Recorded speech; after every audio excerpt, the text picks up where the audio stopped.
Hola, muy buenas tardes o muy buenas noches a todos los que nos están viendo a través de la cuenta de Facebook de la Universidad Intercultural Surandino.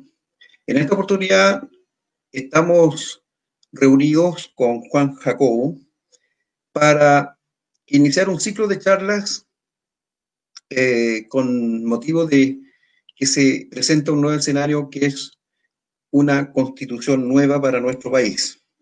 Y en esta oportunidad hemos invitado al hermano Gilata Marcamasi. Marcamasi quiere decir que somos del mismo pueblo, de Caquiena, para conversar con Juan Jacobo Tancara Chambe, quien es doctor en filosofía, sobre un tema que lo hemos denominado este ciclo de charlas, Nueva Constitución desde el Pachacuti Aymara.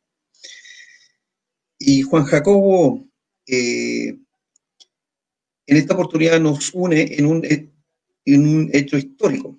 Y en esta oportunidad queremos conversar sobre este escenario que se nos presenta. Sería bueno que te presentaras y también presentaras lo que vas a exponer, Juan Jacobo. Muy buenas tardes, Carlos, Askijay Pujipana, Gilata Carlos. Bueno, un gusto saludar a quienes nos están viendo.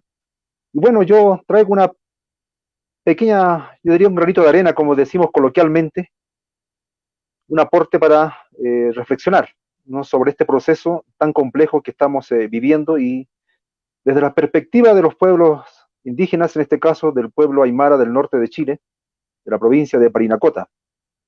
Todo lo que diga lo he aprendido escuchando a hermanos, hermanas aymaras, y eso es lo que podría decir, ¿no? En las comunidades, de ahí está la fuente de la sabiduría. Nosotros no, si no fuera por eso, no sabríamos nada, ¿no?, sobre esto, ¿no? Son las comunidades, los hermanos, estos diálogos, estas convivencias, los que nos nutren y pues nos podemos compartir un poco de esta sabiduría de nuestros pueblos ancestrales y vamos a ver, ¿no?, cuál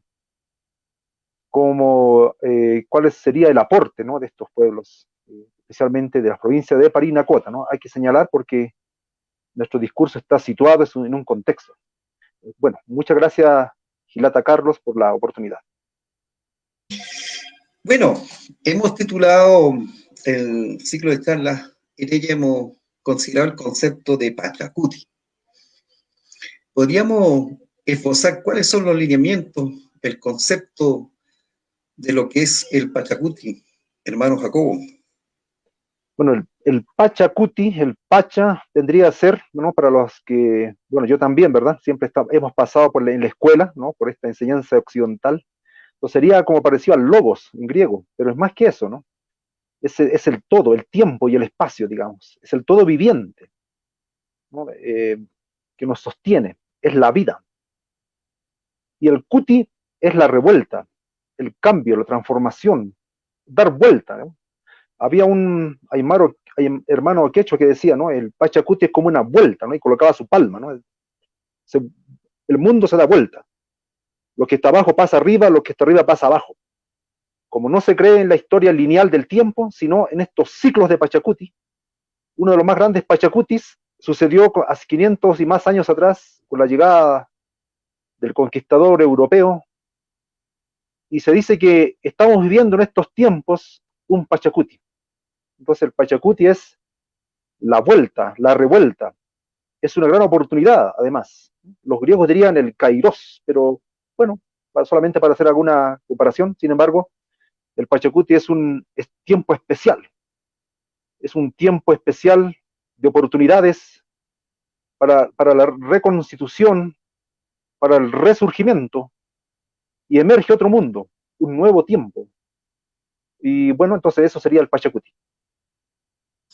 Entonces podríamos decir que se avecina un nuevo, un nuevo escenario, un recambio, como dices tú, y esto lo podemos ligar con que se pretende cambiar nuestra constitución.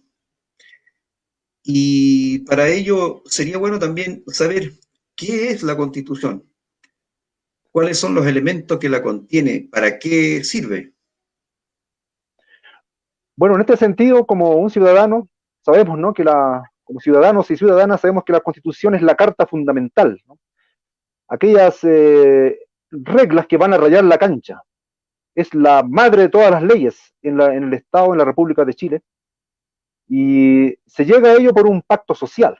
Y ese pacto social se representa en las leyes. Y bueno, entonces cuando uno va a participar de la Asamblea Constituyente, es para hacer un pacto social. Y quiero decir una cosa, ¿no? Que la Asamblea Constituyente es un poder constituyente, ¿verdad? Entonces, ahí tiene que haber la más variada representatividad, toda la sociedad chilena debe estar representada, toda.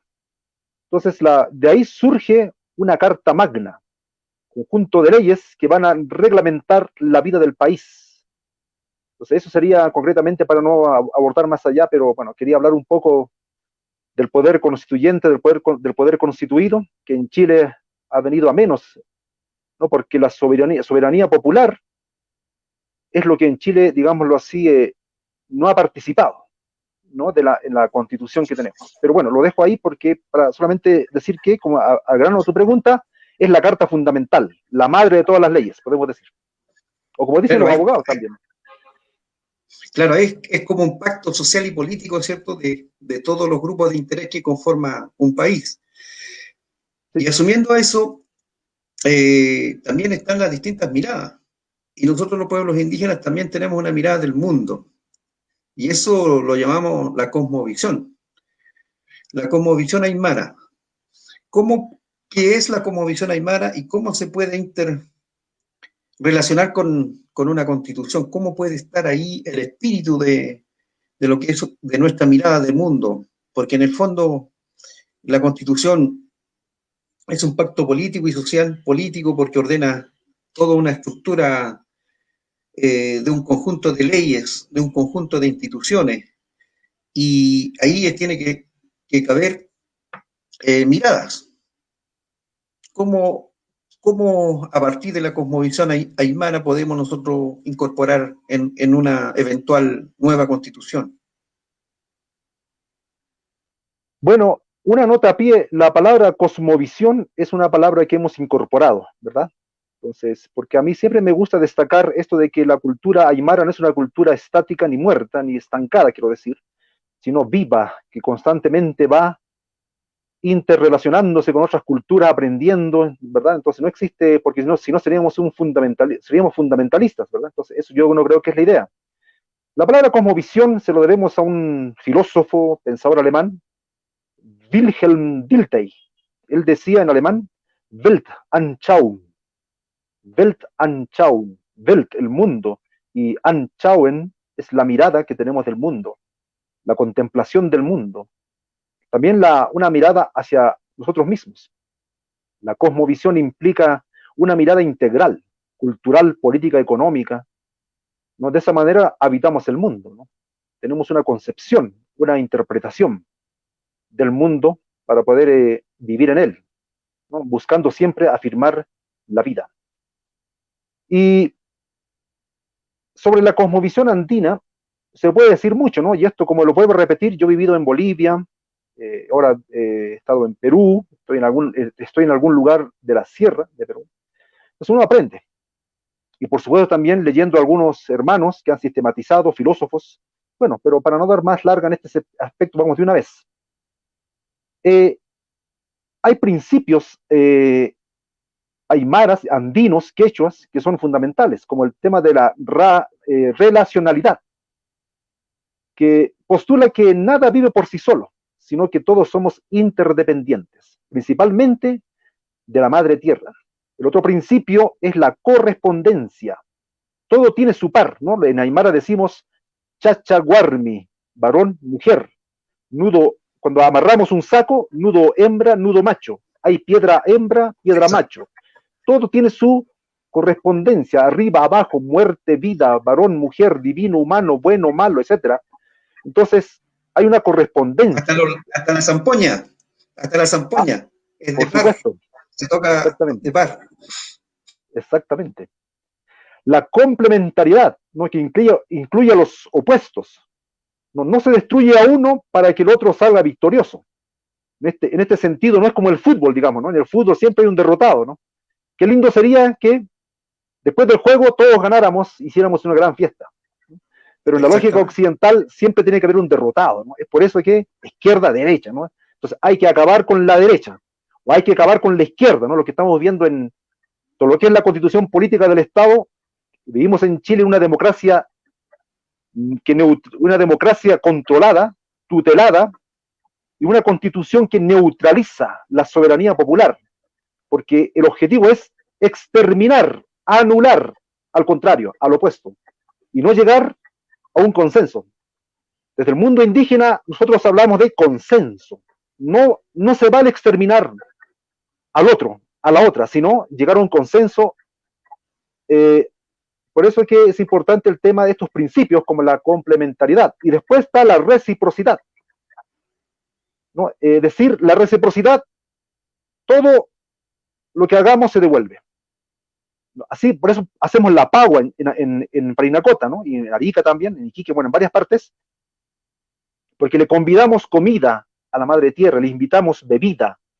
Algunos le invitan alguna comida, otros vino, no sé. Invitamos para que también la madre tierra come. Así, de esa manera, estamos nosotros haciendo una reciprocidad con la madre tierra, porque ella también nos da el alimento, nos nutre. Sin la madre tierra no podríamos vivir. Entonces, la pagua no es y esto lo digo también porque hay algunos aymaras cristianos que me están escuchando, ¿no? Porque así somos los aymaras, tan diversos, ¿no? Incluso hay aymaras adventistas, testigos de Jehová, mormones, incluso he visto en Bolivia aymaras, en todos lados también, aquí en Perú también. Entonces yo diría que esto no es un rito pagano, así como quieren desvalorizar, sino es una lógica de corresponder a la madre naturaleza, de convidar. ¿Cómo no vas a convidar a tu madre? ¿No? Bueno, y de aquí también se deriva de que la madre tierra, por ejemplo, no puede ser propiedad privada de nadie, no puede ser vendida. ¿Cómo vas a vender a tu madre? Eso es un absurdo. Bueno, tenemos el tema de la ciclicidad, es decir, nosotros los pueblos indígenas no creemos en la linealidad de la historia.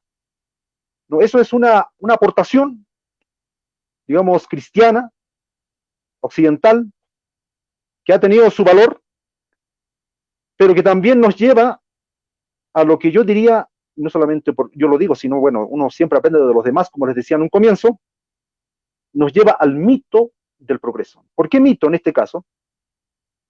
Porque no existe el progreso. En realidad no marchamos hacia ningún lado.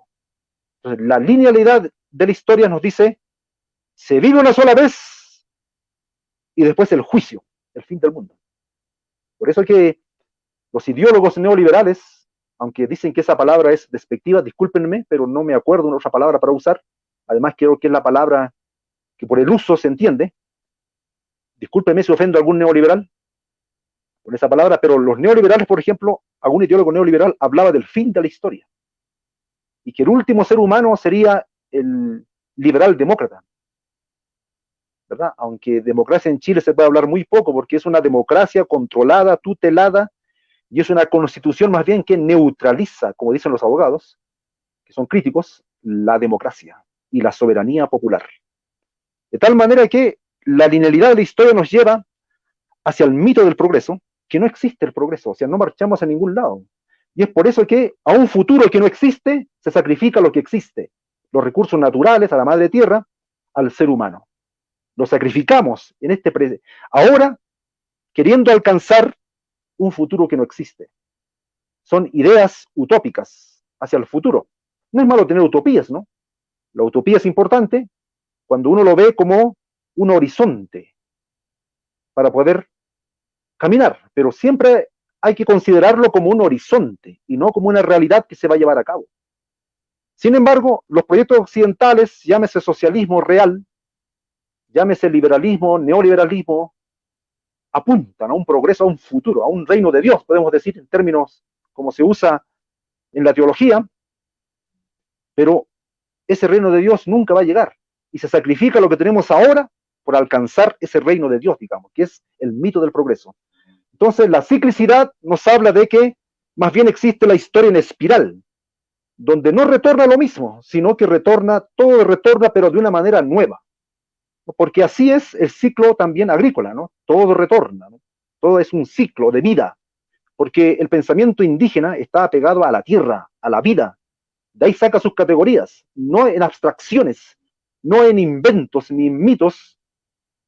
Bueno, el mito en sí mismo no digo que sea malo, ¿no? Porque hay mitos, el mito se acude al mito para poder explicar aquellas cosas que no se pueden explicar, ¿no? De otra manera, se acude al mito, pero existe una ilusión, podemos decir así, una imaginación trascendental, que esto, reino de Dios, ¿no? Qué sé yo, alcanzar esa meta del crecimiento, del bienestar, pero sacrificando a la madre naturaleza y al ser humano. Entonces la ciclicidad es el eterno retorno de lo nuevo, siguiendo esta lógica, esta dinámica de la madre naturaleza. Eh, Ahora, el ser humano en la cosmovisión andina es dirían los aymaras, un jaque, o un runa, dirían los quechuas, que no está llamado aquí para enseñorearse, ¿no?, de la madre tierra, no está llamado para producir o consumir hasta destruir la naturaleza del medio ambiente, sino está llamado para ser un jardinero, como dicen los hermanos y hermanas aymara, ¿no?, para un cuidador. Para eso está llamado el ser humano, o sea, esa es su principal función, como un cuidador, porque si es productor o consumidor, eso lleva a lo que estamos ahora, a una crisis de civilización. Inclusive es más, algunos filósofos que de alguna manera son críticos, de hecho son críticos, ¿no?, de alguna manera, hablan que estamos en un tiempo donde es posible decir que posiblemente es posible el suicidio colectivo de la humanidad. Es por eso que se amerita otras lógicas, otras cosmovisiones, y yo les señalé algunas, no sé si estoy quitando mucho tiempo, de repente hay otras preguntas, pero eso es lo que podría decir hasta ahora para no abarcar, ¿no?, porque para que también podamos conversar un poco. Bueno, bueno, todo esto conlleva que la cosmovisión andina o aymara, que el ser humano es un elemento más de la naturaleza. Es por eso que esbozaste todos esos principios que en su momento fueron reales. Por ejemplo, yo voy a tocar algunos ejemplos nomás para graficar. Por ejemplo, el tema del consenso. Por ejemplo, cuando yo estuve en Caquena, hasta el año, en la década del 70 que tenía, porque yo nací en 1966, en la década del 70 se juntaban y generalmente siempre era por un acuerdo, por un consenso total, de tal manera de que justamente no existiera personas que se sintiesen ganadores y tampoco personas que se sintiesen perdedores, porque eso afectaría la armonía de la comunidad. Y para lograr grandes cosas, un potencial importante era mantener la armonía, a pesar de las diferencias que existían entre sí. Entonces, por lo tanto, siempre los acuerdos eran a consenso y no por una democracia, podemos llamarlo una democracia occidental, donde la mayoría es quien se hace lo que la mayoría logra acordar.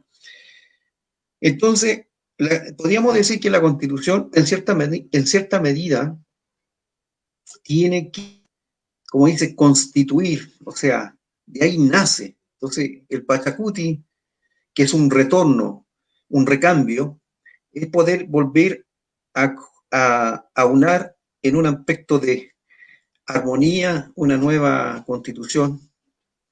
¿Cómo lo ves tú desde la perspectiva tanto hacia la historia de lo que fue nuestro pueblo, como también en el horizonte del futuro, a partir de las decisiones que vamos a tomar en estos tiempos, es decir, ahora, porque las decisiones que se van a tomar ahora, me refiero a lo que viene en el plebiscito y después del el trabajo que van a realizar en el caso de que se lleve a crear una, ¿cómo se llama? Gane el apruebo y se establezca los constituyentes, y eso va a significar un trabajo que se estima que va a durar unos 2, 3 años. Tomando eso como un tiempo de ahora, ¿va a repercutir en las futuras generaciones? Por supuesto, si el pueblo indígena decide entrar a la convención, ¿no? Esta convención que va a redactar, todo significa que acepta el pacto social. Esto es como casarse, ¿no? Si nos casamos, ya tenemos responsabilidades y no podemos después salirnos con fácilmente, ¿no? Entonces, por eso, a mí lo que me preocupa es que ya se está hablando de un fraude, ¿no? Y eso yo desde la ética de los pueblos originarios digo, ¿no? Llamar a la conciencia a los políticos y a los partidos políticos, que por favor, a nombre, no hablo a nombre de nadie, sino simplemente a nombre del sentido común, ¿no? Sería un grueso error si ellos cooptaran el poder soberano del pueblo, entonces esa es la gran sospecha que hay hoy, ¿no? Porque yo entiendo, y todos sabemos, que la soberanía está en el pueblo, que es el poder constituyente, y los demás son poderes constituidos que deben someterse a lo que dictamine la soberanía popular. Entonces, estamos en un momento muy complejo donde se están levantando sospechas y esto puede traer más consecuencias negativas para el país. Ya se ha tenido, algunos dicen estallidos, otros dicen levantamiento social, que ha sido muy lamentable, muchos heridos, mucha destrucción y también mucha gente que perdió su vista. De tal manera que no hay que llegar a la violencia, pero si hay este comportamiento de la clase política anquilosada en el poder, yo veo ahí, cuando yo era niño veía unos políticos y veo a los mismos políticos, ¿no? A mí me gusta esta lógica del Ayllu, donde el poder se rota, de tal manera que todos aprendamos a ser diputados, no digamos todo ya quizás a nivel macro, más general, como un estado más complicado, pero ustedes pueden ya más o menos hacer las analogías, las relaciones, o pueden inspirarse. En el año como más pequeño, entonces todos tenemos que aprender a hacer gilacatas. Eso yo vi en Bolivia, ¿no? Todos tenemos que aprender a hacer gilacatas, todos tenemos que turnarnos en el poder, porque todos tienen que aprender, y esta es la forma de por qué los movimientos indígenas siempre tienen líderes, ¿no? Porque todos tenemos que aprender a ser líderes, o llamarle su nombre tal vez gilacatas, para no usar este otro concepto, ¿verdad? Tanto hombres como mujeres tenemos que aprender a ser dirigentes del pueblo, no solamente uno solo, pero yo veo políticos hay 40 años, ¿no? Más de 40 años en el poder. Eso, como decían los bolivianos, hay un concepto que usan, ¿no? Yo creo, no quiero insultar a nadie, no estoy dando ningún nombre, pero me preocupa, ¿no? Una angurria, decían los bolivianos, de poder. Entonces, eso la gente se cansa de eso y muchas cosas más, por supuesto, ¿no? Ya, ¿para qué vamos a repetir, ¿no?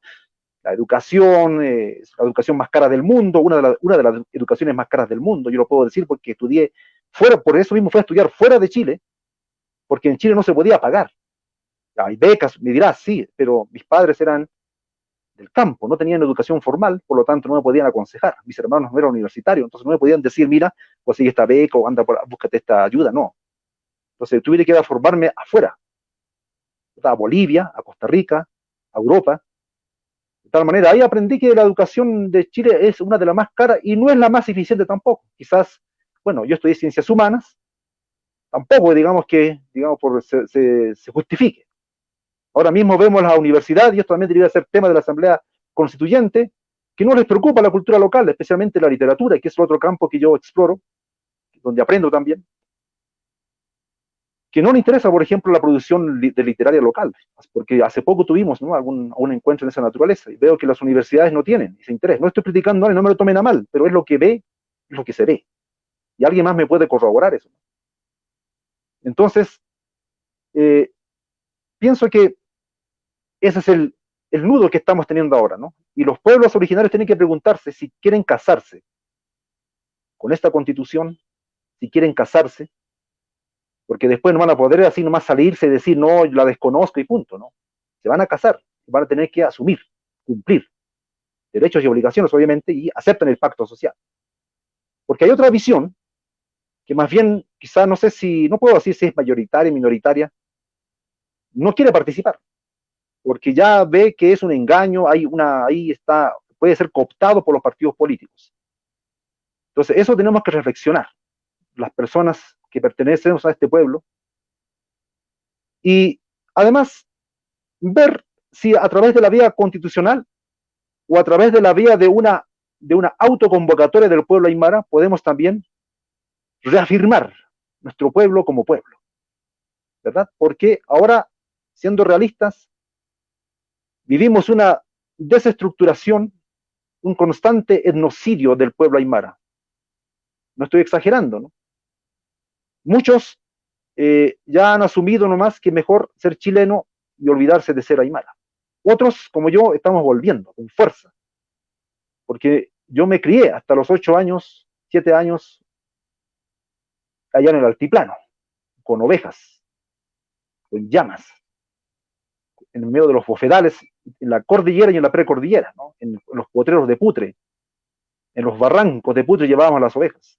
Entonces, tengo una subjetividad indígena por el modo de vida. Entonces, por un tiempo no se nos hizo creer de que eso no era el ideal de vida y había que buscar también beber del mundo occidental, etcétera. Y bueno, hay que aprender, hay que intercambiar, por supuesto, pero hemos olvidado gran parte de nuestro idioma, de nuestras culturas, y hemos quedado en la nada. Porque la identidad chilena, y es otra cosa que también hay que repensar cuando uno piensa en un pacto social, en nuestro caso es muy endeble, no se sabe qué es ser chileno. Porque viene y muy bienvenido todos, ¿no? Porque nosotros los pueblos originarios somos los que hemos dado la bienvenida históricamente y siempre a los migrantes de Europa. Nunca lo hemos perseguido, ni mucho menos, ni discriminado.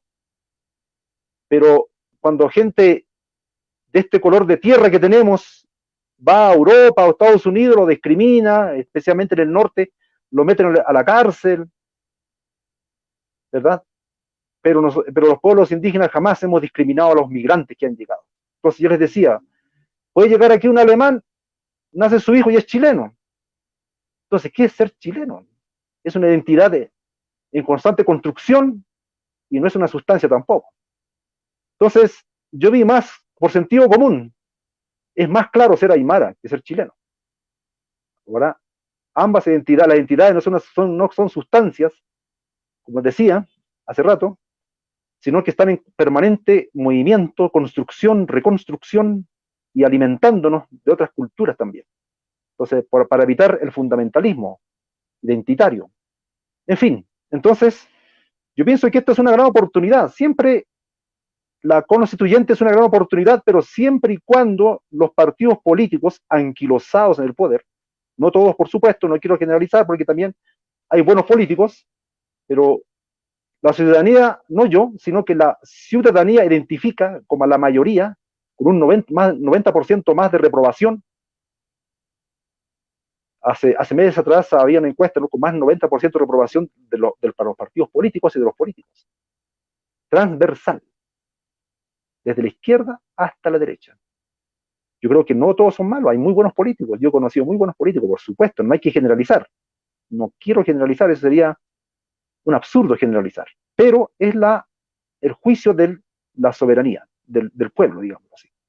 Entonces, una asamblea constituyente es eficaz y es una gran oportunidad, pero si se respeta la soberanía popular. De lo contrario, no es una asamblea constituyente. Vamos a seguir, como les decía, y no es que lo diga yo, lo dicen varios especialistas, yo más bien estoy repitiendo. Nada más, vamos a seguir siendo partidos políticos,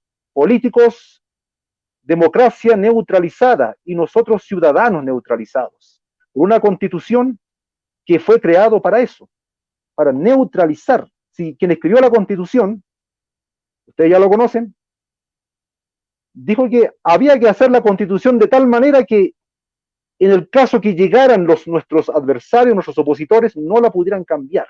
Entonces ya el quien redactó esta constitución ya lo tenía pensado de esa manera, que fuera difícil cambiarla. Él mismo lo dijo.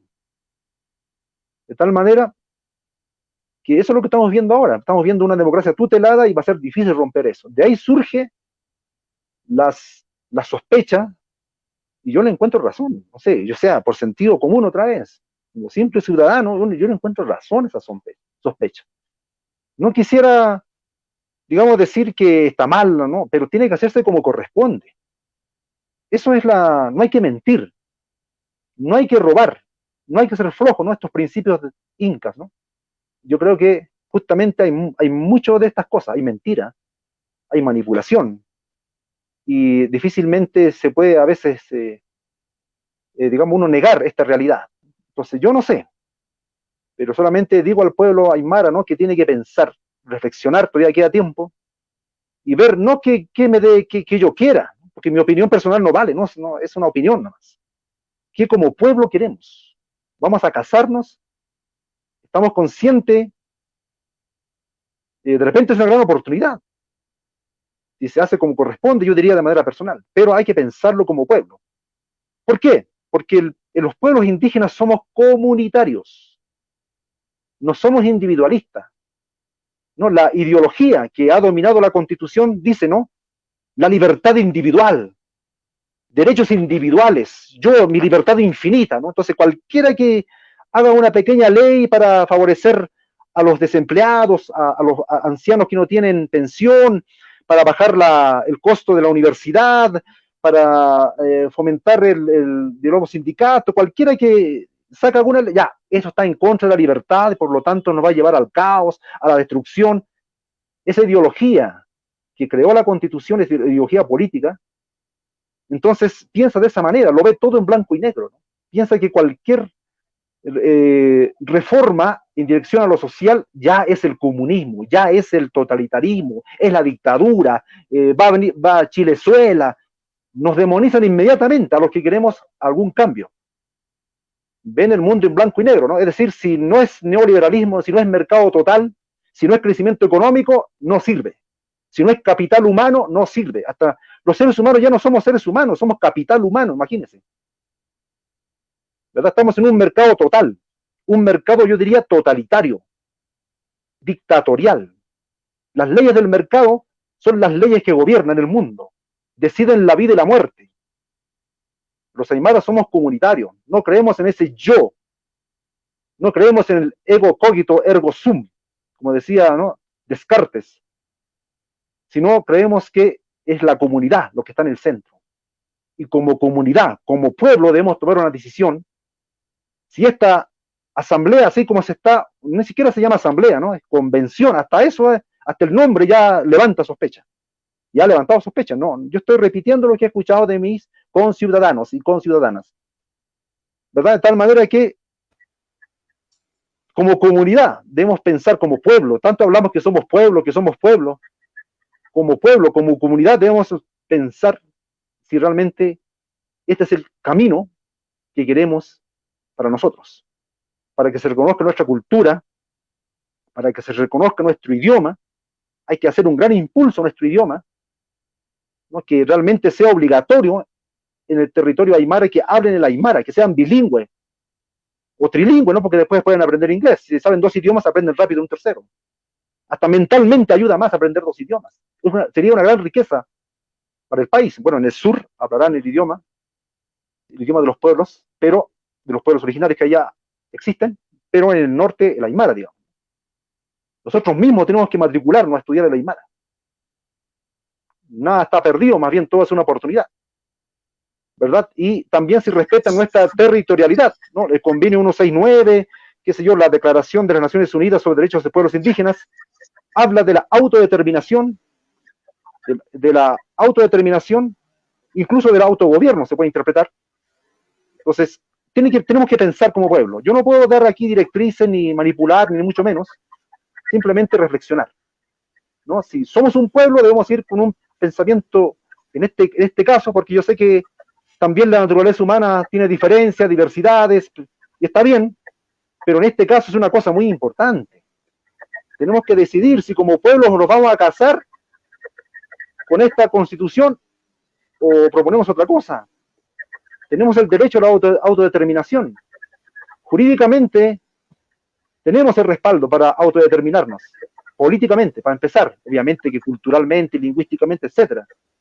Entonces, eso es la reflexión que yo llamo, ¿no? Yo llamo, porque si no, hay muchos que dicen, tanto aymaras, mapuches, como de otros pueblos, dicen que de repente la nueva convención constituyente serían los mismos parlamentarios que están ahora. Eso sería un gran problema. No, porque yo no es que yo lo diga yo, es que ya eso lo ve todo el mundo. Yo ya quizás aburro ya con decir lo mismo, ¿no? Porque ahí sí que son una cosa que no podemos prever. ¿Qué puede pasar? Puede haber un levantamiento, puede haber una cosa grave, que nadie, no queremos la violencia. Nosotros los pueblos indígenas somos pueblos de paz. Tanto es así que históricamente hemos negociado siempre. Nuestros abuelos han negociado, nuestros padres han negociado con el Imperio Español, han negociado en esta región con el Estado peruano, han negociado con el Estado chileno. Estamos negociando, es la manera como hemos subsistido y resistido, porque apostamos por la paz, no por la violencia. Y en esa perspectiva, entonces, de tal manera, Juan, y en esa misma perspectiva, haciendo un poquito de memoria, mencionaste el convenio 169 de la OIT, derechos que se ganaron a nivel de Naciones Unidas. Yo destaco y valorizo ahí mucho el tema de la diplomacia indígena internacional para conquistar ciertos derechos internacionales. Cosa distinta, por ejemplo, que ha sucedido en Medio Oriente, que ha sido más sangrienta la situación. Por lo menos durante más o menos de 25 años, muchos dirigentes indígenas, hombres y mujeres, han logrado conquistar espacios y derechos a nivel de todo lo que tenga que ver con derecho internacional. Y dada la casualidad que la literatura que dice al respecto no se menciona a personas que sean indígenas. O sea, yo he leído varios literatura al respecto de estas conquistas que han realizado muchas personas, y siempre hablan de líderes y lideresas indígenas e intelectuales, pero rara vez se menciona un nombre en particular. Cosa distinta es de destacados intelectuales que no son indígenas, pero que sí colaboraron a la causa indígena. Entonces, considerando esta, este principio y forma de actuar de los indígenas, que en la práctica lo ha, sus acciones han demostrado que somos somos pueblos de paz. ¿Qué objetivos se podría alcanzar en una nueva constitución? ¿Qué objetivos, digamos, que sean necesarios, que deben estar considerados en una nueva constitución desde la cosmovisión aymara? bueno, dado bueno, uno puede dar un listado, puede enumerar cosas. Yo pienso que hay que recoger toda esta, aunque siempre hace falta una mayor sistematización, darle una mayor, digamos, más investigaciones sobre el buen vivir, Sumacamaña, Rincausay, en quechua, eh, donde, por decirnos algunas ideas, porque yo sé que la gente que nos está escuchando pueden decir más, ¿no? Seguramente hay muchos de pueblos originarios, o algunos, varios, no sé. El agua ya no debería ser privada. La madre tierra, por decirlo de alguna manera, con derechos, como un ser humano. Nuestro Chacha Guarmi, para poner fin, aunque ya hay avances, ¿no? Debe haber una participación, si mal no recuerdo, de 40% de mujeres en los partidos políticos. Bueno, hay un avance, pero igual, ¿no? Despatriarcalizar nuestra sociedad. Porque la madre es la Pachamama, como decimos, ¿no? En América Latina, en los pueblos andinos, es una categoría potente, ¿no? Y no es una metáfora. es una realidad. Ella nos da de comer, nos sustenta, como ya dije, ¿no? Y de ahí surge una espiritualidad de la vida. Para reproducir la vida, como seres humanos necesitados, concretos, con cuerpo, y reproducir esta vida en comunidad, afirmar la vida en comunidad. Ese es el tema de la comunidad. No avanzar hacia categorías abstractas, sino la oportunidad que tienen los pueblos originarios para la autodeterminación, para velar por su territorio, por sus recursos, los recursos que hay en su territorio. De tal manera que eso ya lo dice el convenio 169, ¿no? Sobre la consulta a los pueblos originarios, etcétera, pero está en el papel. Somos nosotros los que tenemos que hacer carne. Igual que la constitución, ¿no? Cualquier constitución que surja está en el papel. Y eso no es que porque esté en el papel ya mañana va a solucionar nuestros problemas. Somos nosotros. Por eso es que yo repito esto, ¿no? Tenemos que, quizás, no sé si los términos son adecuados, me pueden criticar, no hay problema, pero la idea se entiende. Quizás amerita antes una asamblea constituyente del pueblo aymara. No digo que no existamos, pero para reconfirmar, reconstituir, redefinir, tomar decisiones trascendentales como este proceso que estamos viviendo. Yo creo que las leyes se hacen y los abogados lo hacen, lo redactan, etcétera, pero tiene que haber un marco filosófico de sabiduría, en este caso indígena, que pueda inspirar estas leyes. Y es el hecho de que, como decían los zapatistas, en México, un mundo donde quepan todos y todas, incluyendo ahí a la madre naturaleza.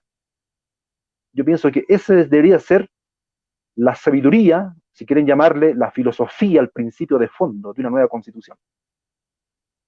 Que todos estén incluidos.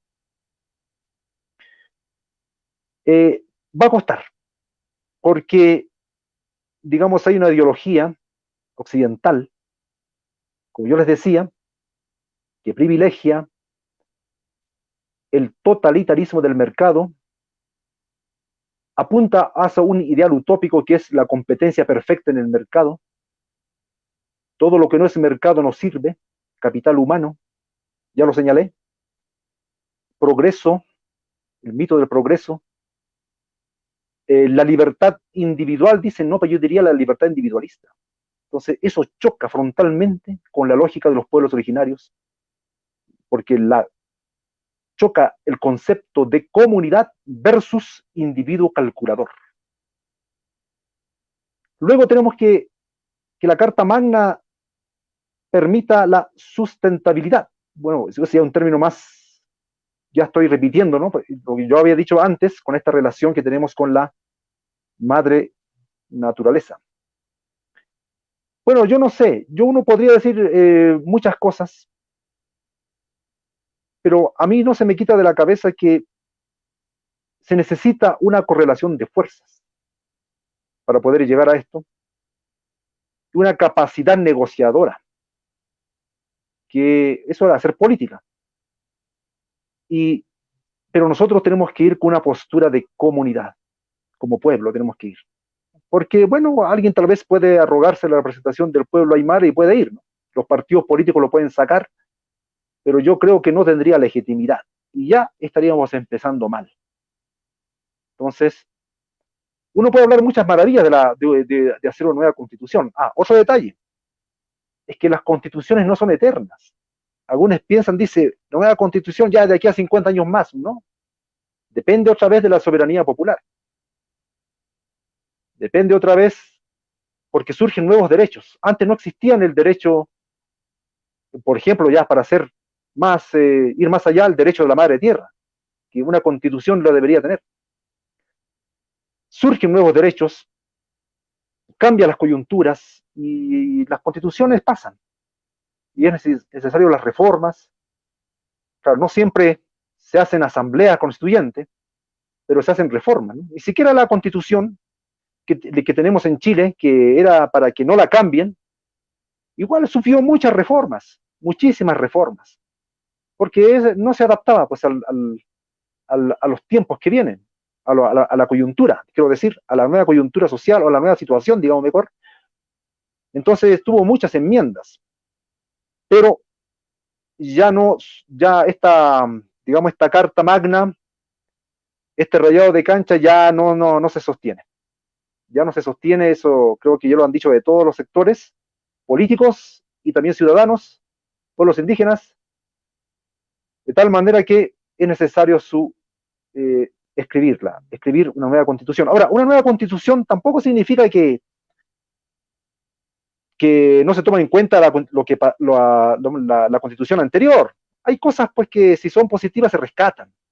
A veces nos quieren presentar, ¿no?, que, digamos, a los que apoyamos siempre la reconstitución de una sociedad, de un país, para bien del bien común, para el bien común quiero decir, mejor, no significa, ¿no?, que queramos borrar todo, hacer que desaparezca todo y empezamos de cero. No, eso es absurdo. ¿Quién piensa así?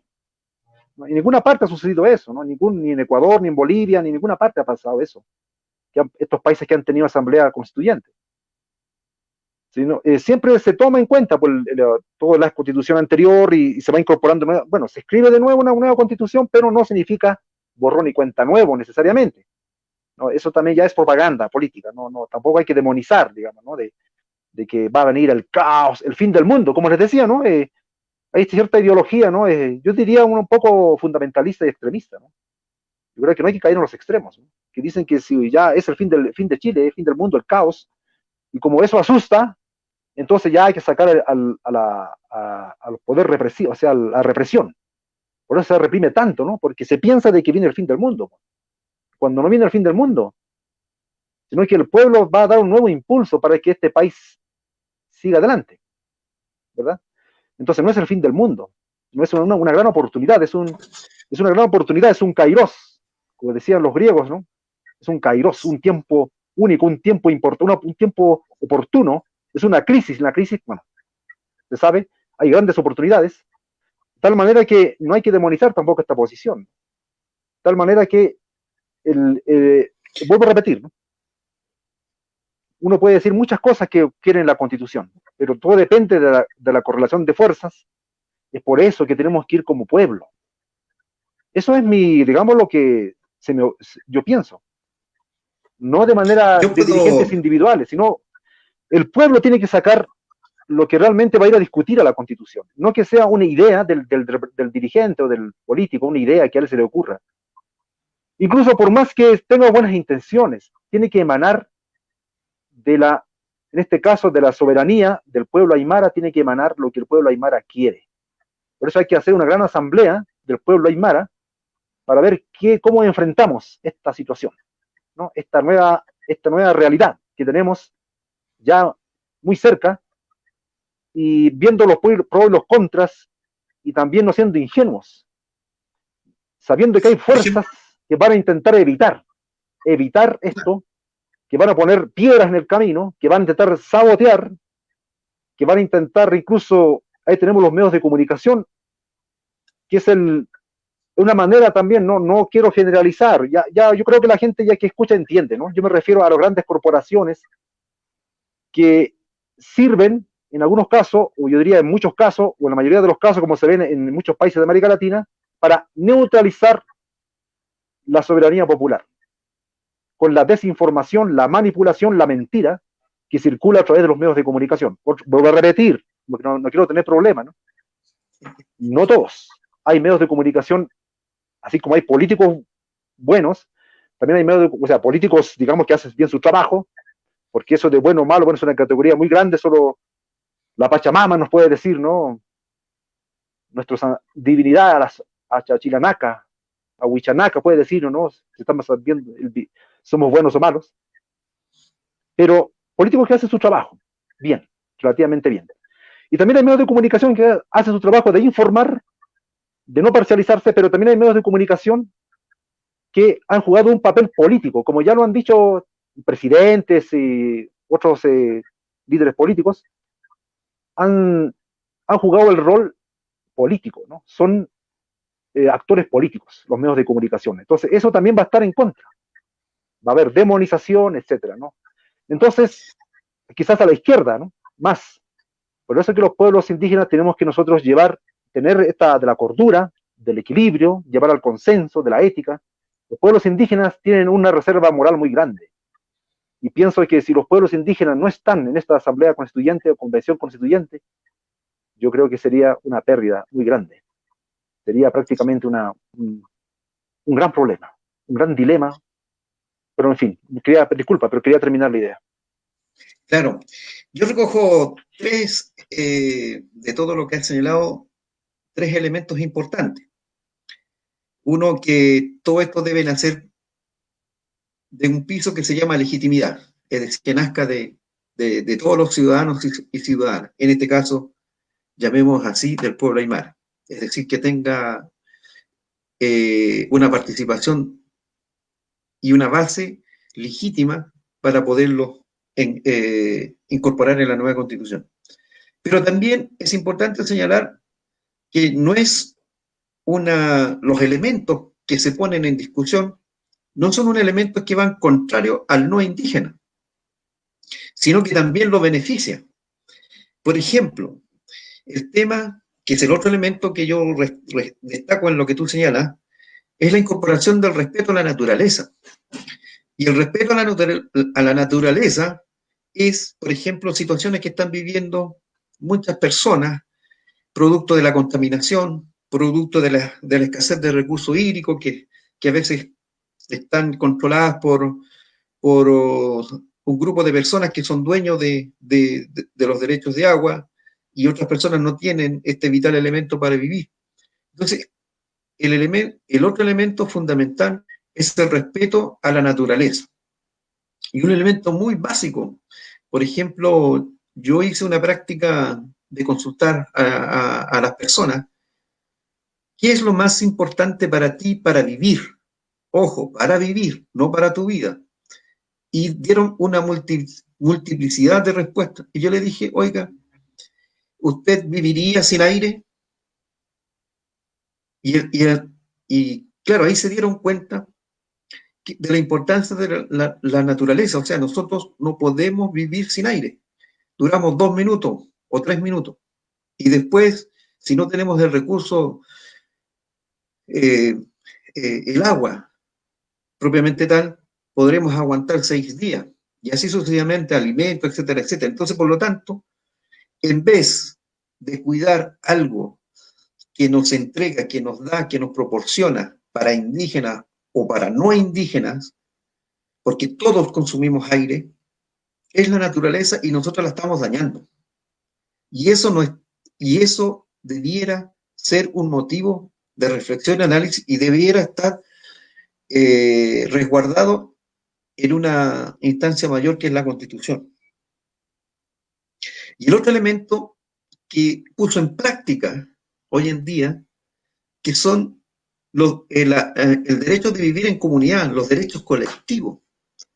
A raíz de esta pandemia, muchas familias se han integrado, se han reencontrado, producto de que algunos que por razones esto generó un efecto de desempleo, en las familias se empezaron a apoyar, situación que cuando no estaba la pandemia estaba cada uno desegregado.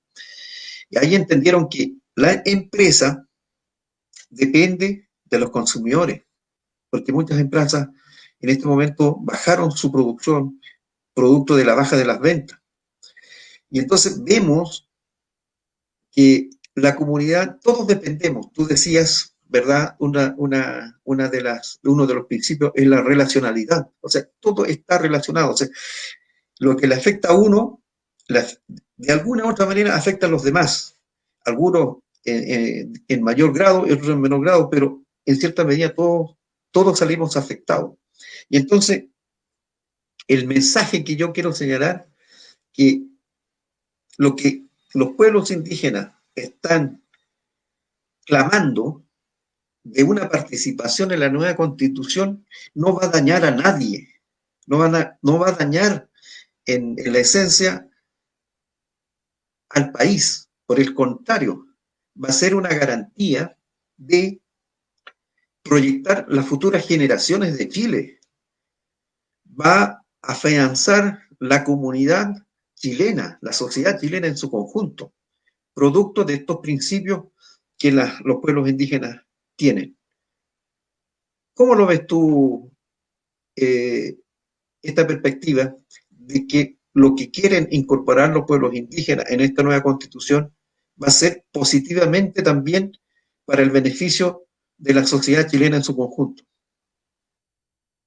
Bueno, yo pienso que más que hablar de modelo, porque la lógica de los pueblos originarios no es que se reduzca a un modelo, sino que es una forma de vida, es una manera de asegurar la vida, porque no se persigue, como les decía, alguna planificación perfecta de la economía, no se persigue tampoco un mercado, una competencia perfecta en el mercado, sino más bien se actúa en relación a la naturaleza, a la vida, a la madre tierra, y de ahí se va sacando las consecuencias y adaptaciones.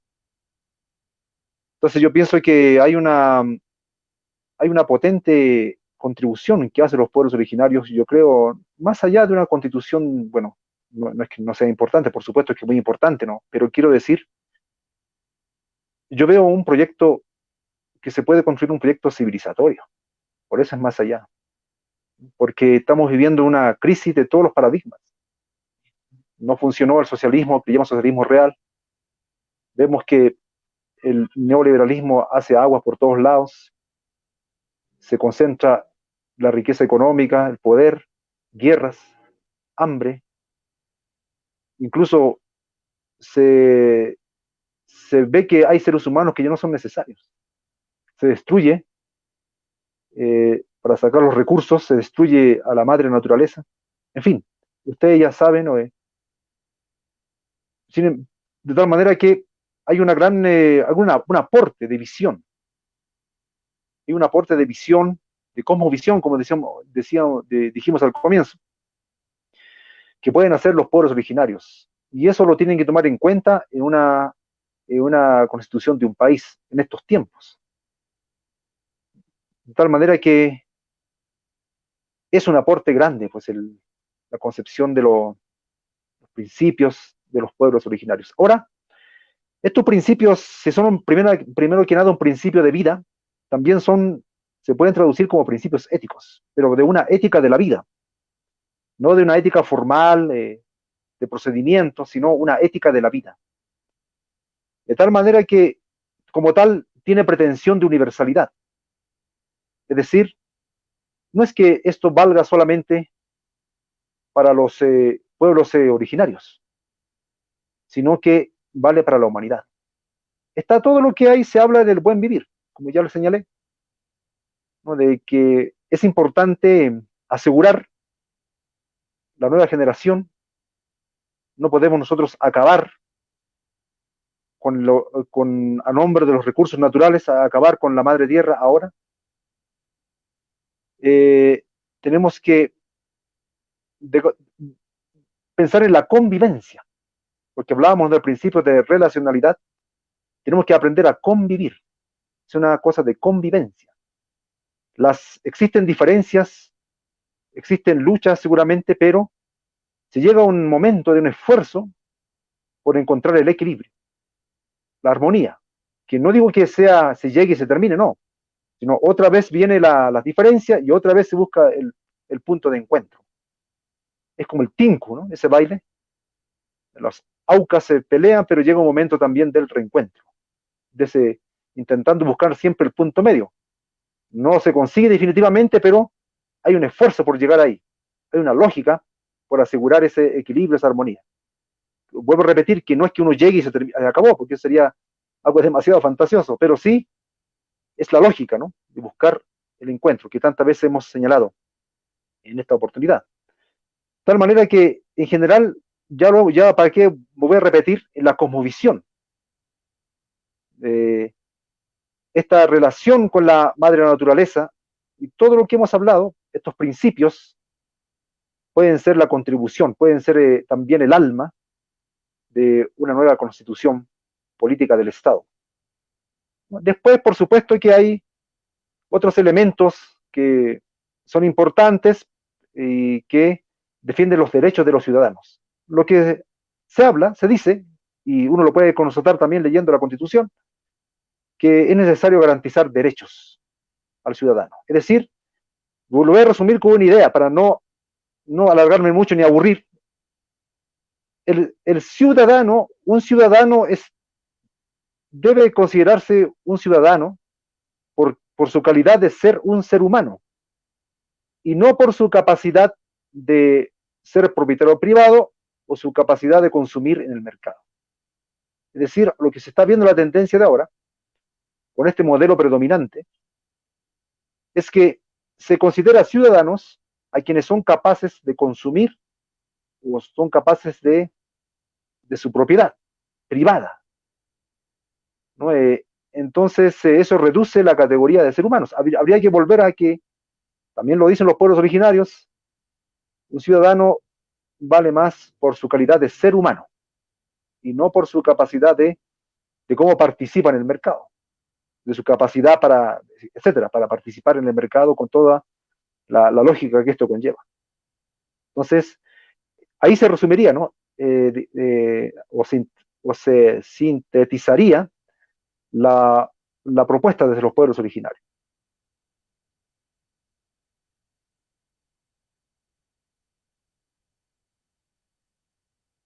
En orden de ir pensando en aquellas bases filosóficas, que es de lo que yo puedo hablar, ¿no?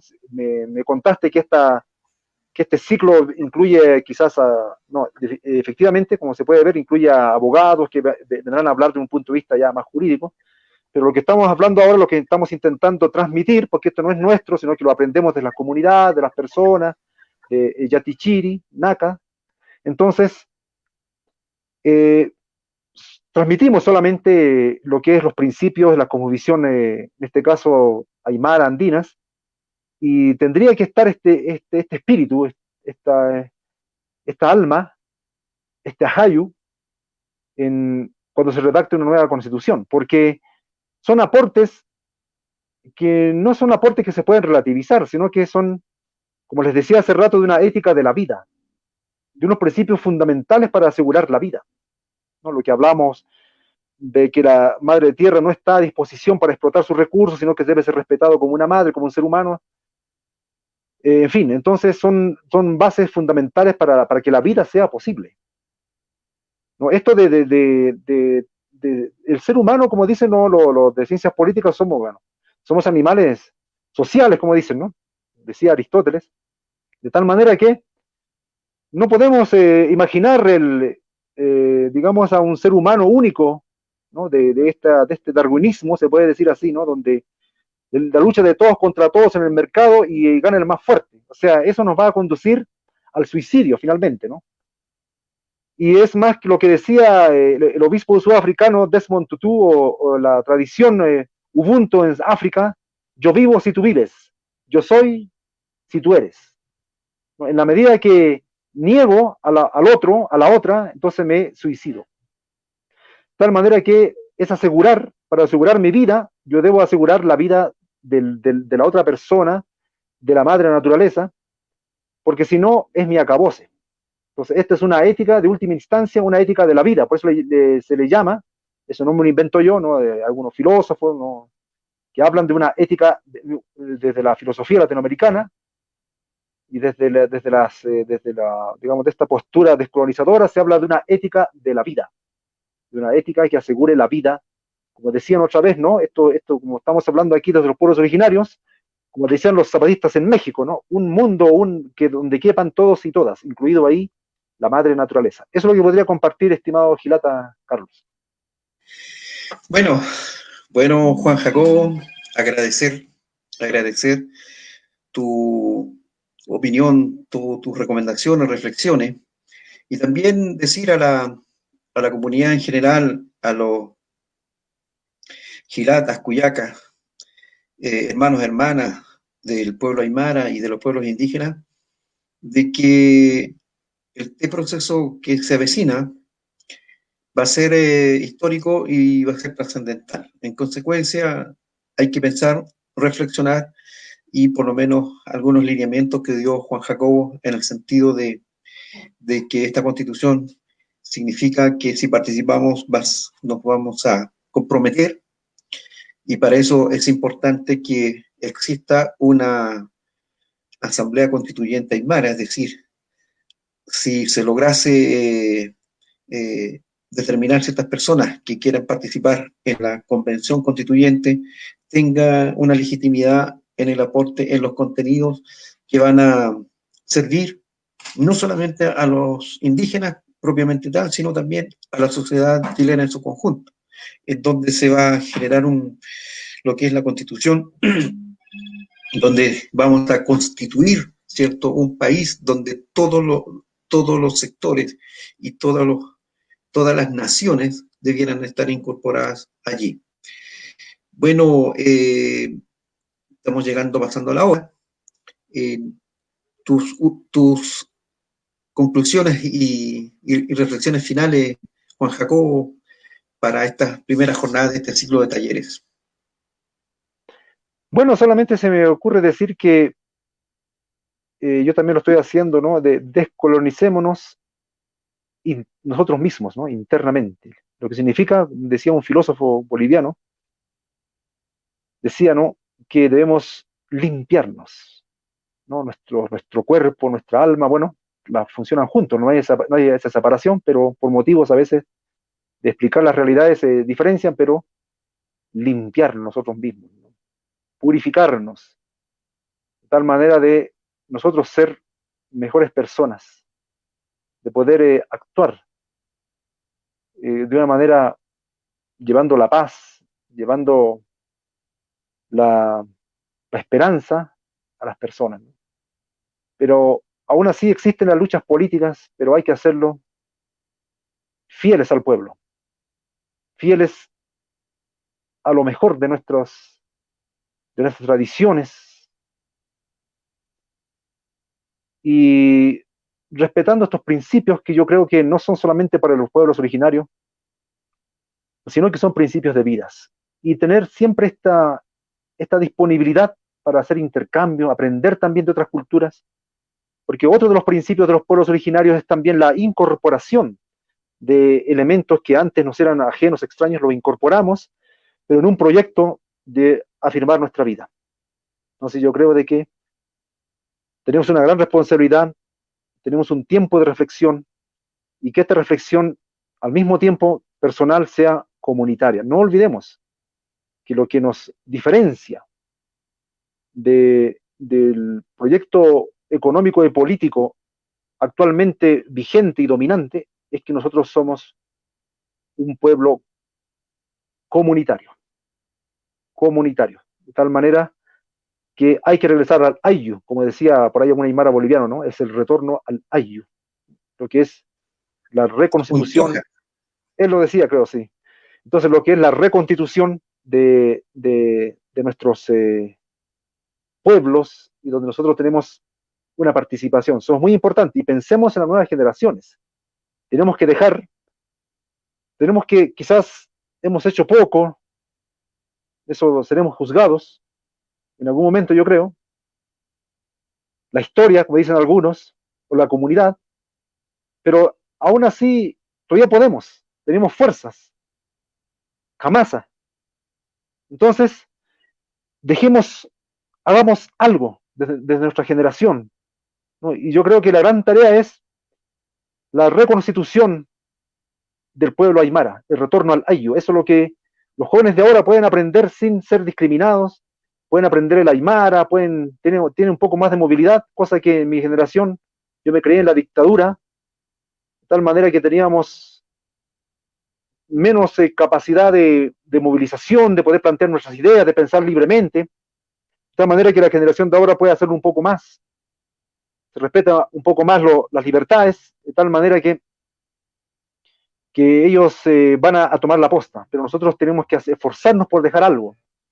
Y yo creo que tenemos que dejar un legado político para las nuevas generaciones y, por supuesto, dar ejemplo, ¿no? de nuestro pensamiento, desde donde estemos, aportar a la reconstitución de la identidad aymara, a la reconstitución de nuestra cultura, y yo pienso que, pero hay mucha esperanza. Yo he visto el otro día unos jóvenes, ya profesionales aymaras, que están en una posición también bastante crítica de reflexión, y yo pienso que es importante eso, ¿no? Va a surgir y tenemos que tener la esperanza que nuestro pueblo va a resurgir de las cenizas. No digo que ahora esté en las cenizas, esté votado, pero hay muchas cosas que reconstituir y yo creo que va a surgir nuestro pueblo. Y nosotros tenemos que aportar modestamente nuestro grano de arena, como decimos coloquialmente, ¿no? Eso podría decir Gilata, Jayaya al pueblo aymara, Jayaya a los pueblos originarios de Chile, Hiquisincama. Jayaya, hermano Gilata, Juan Jacobo, tu participación que nos ayuda a entender todo este proceso, entregar elementos desde la perspectiva de lo que somos como Aymara. Así que muchas gracias, Juan Jacobo, muy agradecido. También informar, para terminar, que esto se enmarca dentro del ciclo de charlas virtuales, lo hemos denominado, y el autor intelectual es Juan Jacobo, el título, Nueva Constitución desde el Pachacuti Aymara. Ese es el mensaje. Y la próxima oportunidad va a estar la doctora Nancy Yáñez, que es abogada, y ella va a exponer el tema de su ponencia, va a ser Pueblos Indígenas y Nueva Constitución. Esto va a ser, ella es directora del Centro de Derechos Humanos de la Facultad de Derecho de la Universidad de Chile.